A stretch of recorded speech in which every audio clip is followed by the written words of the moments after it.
अगर कोई देश अपनी मैन्युफैक्चरिंग और रिसाइकलिंग इंडस्ट्री को मजबूत बनाना चाहता है तो सबसे पहले वह अपने कच्चे माल की आपूर्ति को सुरक्षित करता है। यही वजह है कि यूरोपियन यूनियन अब एल्यूमिनियम स्क्रैप के एक्सपोर्ट्स पर लगाम लगाने की तैयारी कर रहा है और इसका सीधा असर भारत पर पड़ सकता है। क्यों? क्योंकि भारत यूरोपियन संघ से बड़ी मात्रा में एल्यूमिनियम स्क्रैप खरीदता है। नमस्कार, मैं नेहल नायडू। आइए इस पूरे मामले को समझते हैं। यूरोपियन यूनियन कितना एल्यूमिनियम स्क्रैप बनाता है?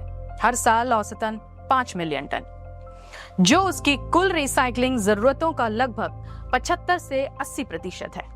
लेकिन यूरोप में खासकर ऑटोमोबाइल और कंस्ट्रक्शन सेक्टर की धीमी औद्योगिक गतिविधि की वजह से वहां रिसाइकिल किए हुए मेटल की मांग बढ़ नहीं पा रही है।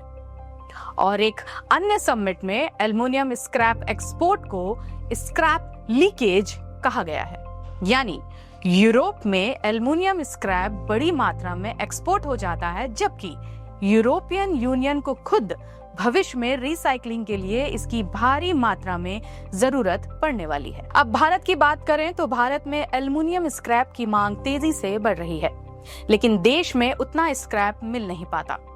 इसलिए भारत के लिए ईयू एक बड़ा सप्लायर है। 2024 में भारत ने लगभग 1.74 मिलियन टन एल्युमिनियम स्क्रैप खरीदा। इसमें से करीब 0.34 मिलियन टन सिर्फ ईयू 27 देशों से आया, यानी भारत के कुल स्क्रैप आयात का लगभग 20% ईयू से आता है, जो अमेरिका के बाद दूसरा सबसे बड़ा स्रोत है। 2025 के पहले 9 महीनों में भारत ने ईयू से 0.29 मिलियन टन एल्युमिनियम स्क्रैप खरीदा, जो पिछले साल की तुलना में 16% ज्यादा है। यूरोपियन यूनियन के पास उतनी रिसाइकलिंग क्षमता नहीं है, ऊपर से सख्त पर्यावरण नियम और कम लेबर। इसी वजह से वो अपना सारा स्क्रैप खुद इस्तेमाल नहीं कर पाता, यानी स्क्रैप एक्सपोर्ट पूरी तरह रोका नहीं जा सकता, लेकिन नियम जरूर कड़े होंगे। ईयू अब मॉनिटरिंग फेज से गुजर रहा है और आगे एक्सपोर्ट टैरिफ्स, कोटास या अतिरिक्त रिपोर्टिंग नियम लागू कर सकता है। एक्सपोर्ट बैन की संभावना नहीं है, लेकिन हल्की फुल्की पाबंदियां भी भारतीय बाजार को झटका दे सकती है। अब भारत पर इसका संभावित असर क्या होगा?